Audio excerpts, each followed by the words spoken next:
Hi and good afternoon. This is Tiffany Sharif of Confess Vintage Apparel and Accessories, located at 8227 Oak Street in New Orleans, Louisiana. And today we're going to go through the earliest pieces we have available in our store. The standard for vintage is 20 years or older. We take that as far back as, the things we find allow.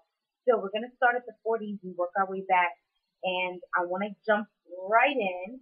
I adore the 40s. I adore the 40s because we had less to work with. There were fabric rations. We were at war. Women were working. The dynamics of our families changed so much. And as did fashion because of that. And it kind of challenged designers to make creative and awesome works of art with very little. So this is a beautiful wool dress by Diminutive.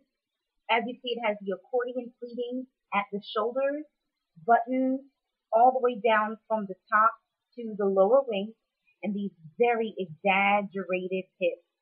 If you flip it over, you see the way that detail was constructed. It's, intricately pleated to make sure that it comes out right at the perfect level.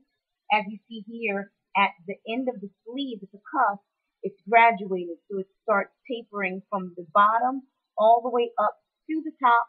These small, small details just, it's amazing how much of a difference they make. Even the closures of the buttons, it's not split, it's individual loops. And I just really appreciate that. It is tagged, like I said, the manufacturer is diminutive.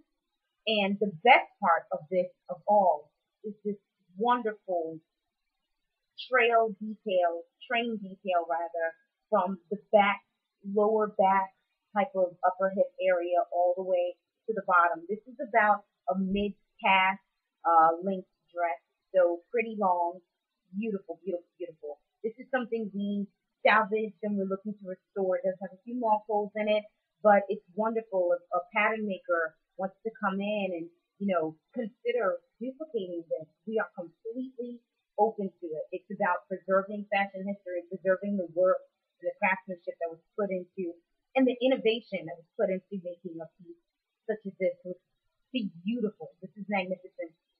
Come try it on, play. I'm sure you'll love it. Next, we're going to the 30s.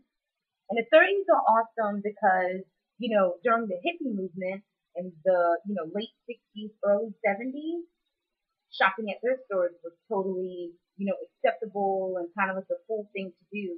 And what went with the pastoral, free flowing, lovely lines of that day were lines from the 30s. So you saw a lot of people wearing granny dresses, if you will.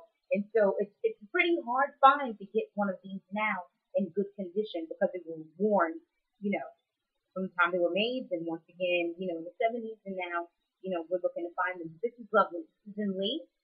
It has this wonderful burgundy ribbon trim around the sleeves, down the front, two eye hook closures to kind of keep it in place at the neckline at the top, and then all of this is fixed. You put it on. It has side closures with eye hooks and snaps, and it's a beautiful empire waist that ties in the back. This is lovely. It's extremely long. I'm like standing on my tippy toes to try to show you the full length of it. So let's just pull it up, and then you can also see the same trim at the bottom. This is absolutely lovely. It's pretty slim, but not as slim as one would imagine just by looking at it at this level. Like I said, if anything that makes it interesting, the length is extremely long, but very, very beautiful. Bride, I would get married in this. If you have a lovely, vacation set or anything, this can be worn myriad ways, but it is a little more on the dressy side. Lovely, lovely, lovely. A slit, gorgeous undergarment, however you want to kind of mask your figure underneath it, go for it. But this is really, really, really beautiful. And this is priced at $129 in the store. So please come by, take a look at it, try it on. I see it as a wedding dress. When I bought it, I thought of it as a wedding dress. But, we'll see. Whoever wants to buy it, kind of see. Next, we're going to the 19 teens. And this is a silk Ponte velvet dress. It has the dropped waist with the pleating at from the waist down and these small little extra panels of fabric. I really, really love this dress. And I fell in love with this dress because of this intricate embroidery around the front. And the best way to really take in the craftsmanship of it and how fantastic it is to flip it inside out. And so I'm going to try to capture that experience. But you see that? That is hand stitched. It looks machine stitched. It's quite incredible. There is some wearing at the shoulders, and we have had this zipper replaced. It was a bad replacement job prior to us going in and working it out. So it is definitely wearable, but I would consider it more of a collector's piece than something that could be a part of your everyday wardrobe, just because of it's pretty delicate. So, silk velvet, gorgeous. Um, Narrow hips now, so keep that in mind when you come in the store if you're interested in trying it on. This lovely piece is definitely worth taking a look at, and this is 119. So, and the best part is we have a little reticule bag, which is a little later than that piece, and it's adorned with gold threading, ribbon, and these beautiful faux pearls and rhinestones. That if you're looking for a costume for something, or if you're just really into period clothing, that would make a great ensemble. And then you could, jazz it up with a pair of modern shoes. Think of, the whole Yves Saint Laurent cage look, something that, juxtaposed hard with those lines, which aren't necessarily ultra feminine themselves. Kind of, androgynous and boxy. And I could see you having a lot of fun with that.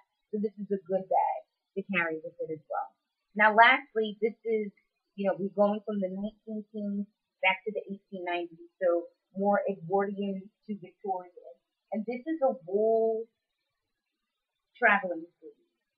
And the most exciting part about this piece is the influences that you can see, kind of embodied in this one garment.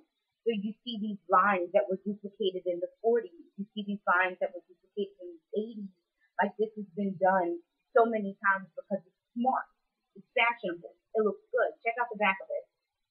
You see the little buttons in the pleats. Let me slide this on for you so you can see how practical it actually is. A lot of Victorian pieces you find, because the women were so heavily corseted, the waists are like 22s or something like really ungodly, such as that. But this is a really wearable size.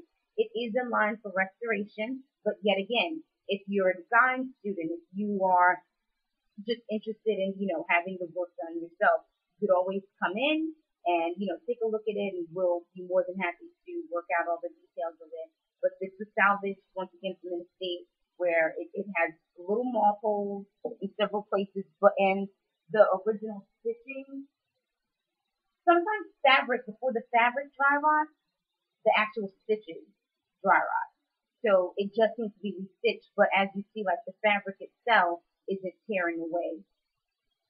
So this is extremely stylish. I feel like you could wear this for the rest of your life and never look out of place.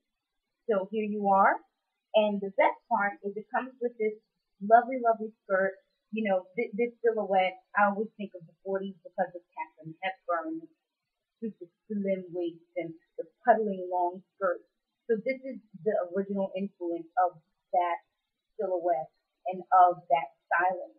So I think I mentioned, or maybe I did not, zippers and being popularized by Elsa Schiaparelli in the 30s. Well, this being pre-30s, as I have closures all the way down the back, and as you see, the waist is extremely tapered and slim. I'd say about a 24, 25, and then it just flares out into this magnificent skirt. This dress, or this suit rather, is one of the most beautiful things I've ever seen. The color is super flattering. The materials are smart. The pleating and every single detail is just meticulously done, and that's why it's lasted over 100 years. So this is really a special piece. Even if you're stop by just to look at it, how often do you get to look at something, from so long ago, and then you appreciate a lot of the things that we see recycled when you know the source. And for from where the original idea came. So with that, our video journal is concluded for today. I hope you enjoyed it. I hope I get to see you, stop in and love on some of these relics and answer, ask any questions that you may have, and, we'll definitely respond. So once again, I'm Tiffany, and this is Confess Vintage Apparel and Accessories, 8227 Oak Street, New Orleans, Louisiana, and I wish you well and hope